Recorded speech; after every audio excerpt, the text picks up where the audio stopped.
مسلمانوں کا سال تو محرم الحرام سے شروع ہوتا ہے، یکم محرم سے، اور ذوالحجہ کی آخری رات ختم ہوتا ہے۔ مسلمانوں کو تو وہی دن منانا چاہیے، لیکن چلیں خیر، اگر کوئی دین کے ساتھ زیادہ ٹچ نہیں ہے تو اگر وہ عیسوی حساب سے بھی اپنی زندگی کا حساب کرتا ہے کہ 31 دسمبر میرے یہ سال کا آخری دن تھا اور نیو سال جو ہے وہ 1 جنوری سے سٹارٹ ہوتا ہے،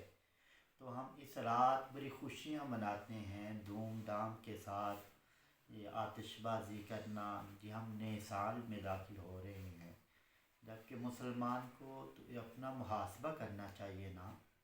کہ ہم نے پورا سال، آج پورے سال کا آخری دن ہے،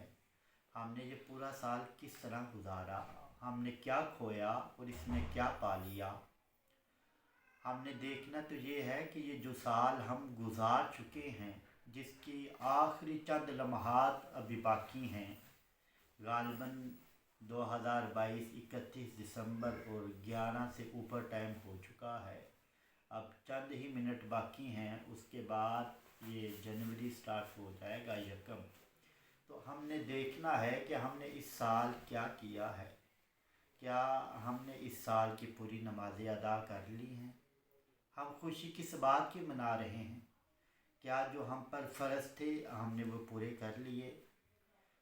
کیا ہماری کوئی نماز قضا تو نہیں ہوئی۔ ہمیں تو چاہیے کہ ہم بستر پہ بیٹھ جائیں، مصلی پہ بیٹھ جائیں، اللہ سے توبہ استغفار کریں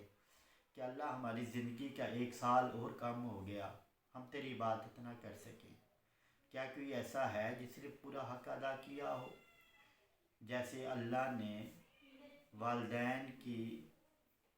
عزت و احترام کا حکم دیا ہے، کیا ہم سے کبھی کوئی کمی تو نہیں رہ گئی اس سال میں کہ ہم نے اپنے والدین کا احترام نہ کیا ہو، ہم اپنی ماں کے آگے بلند آواز سے نہ کہیں بول پڑے ہوں؟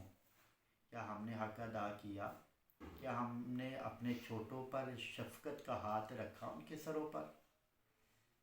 ہم نے تو یہ دیکھنا کیا اس سال ہم نے کسی غریب کا حق تو نہیں مار لیا،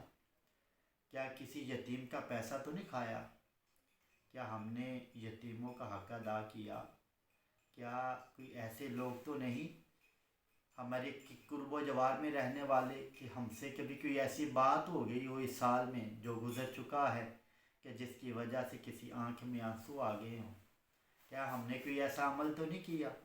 جس کی وجہ سے کسی کا دل ٹوٹا ہو، وہ رویا ہو، وہ پریشان ہوا ہو؟ کیا ہم نے پورا سال اس انداز میں گزار لیا ہے کہ ہم سے سب راضی ہو جائیں، یا ہم سے سب راضی ہو گئے ہوں؟ اگر کسی کا دل ٹوٹا ہے تو بھئی اسے منانے کی کوشش کرو، اللہ سے معافی مانگو، اور اس بات پر غور و فکر کرو، توبہ کرو کہ اللہ یہ جو پچھلے سال مجھ سے غلطیاں ہو گئیں میں معافی مانگتا ہوں، اللہ اب تو میری مدد فرما کہ میں ثابت قدم رہوں اور آئندہ سال کوئی بھی ایسا گناہ نہ کروں جو میں نے پچھلے سال کر لیا ہے۔ اور اعلیٰ حضرت ذوالحجہ کا آخری دن تھا، رات ہوئی نا، تو اپنے مرید سے کہنے لگے کہ یار صبح تو محرم الحرام کی 1 تاریخ ہو جائے گی، آج چاند نکل آئے گا، یار سال بدل گیا، کیوں نہ ہم بھی بدل جائیں، زندگی کا سال کم ہو گیا ہے نا، تو کیوں نہ ہم اپنی نیکیوں میں اضافہ کریں، ہم پچھلے سال سے بھی اب اس سال زیادہ محنت کریں، زیادہ اچھے عمل کریں کہ جس سے اللہ راضی ہو جائے، اس کا محبوب راضی ہو جائے۔ ہم کیوں نہ اپنے آپ کو بدل لیں، سال تو بدل گیا، کیا ہم وہاں کے وہاں کھڑے رہیں گے؟ کیوں نہ ہم اپنے اعمال میں درستگی کریں، کیوں نہ ہم اپنی نمازوں کو پختہ کریں، کیوں نہ ہم اپنے اور اعمال کو بڑھائیں کہ جس سے اللہ راضی ہو جائے، اس کا رسول راضی ہو جائے۔ تو حضرات ذی وقار، ہم خوشیاں تو تب منائیں جب بہت اچھا سال گزارا ہو، اگر تو بہت اچھا سال گزار لیا، بڑی عبادت کر لی تو آپ کو مبارک ہو، اگر کوئی فرائض میں کمی رہ گئی یا نمازیں رہ چکی ہیں تو اپنی نمازیں ادا کریں، اللہ کی بارگاہ میں استغفار کریں اور ایک عزم کریں، ایک عزم کے ساتھ نکلیں کہ اللہ کریم آئندہ سال دعا کریں کہ ہمیں اچھے اعمال کرنے کی مولا توفیق دے، اور ثابت قدم ہو جائیں کہ اس سال ہم نے نہ کسی کا دل توڑنا ہے، نہ کسی کا مال کھانا ہے، نہ کسی کی حق تلفی کرنی ہے۔ اللہ کریم ہمیں اچھے انداز میں نئے سال میں داخل ہونے کی توفیق عطا فرمائے۔ وما علینا الا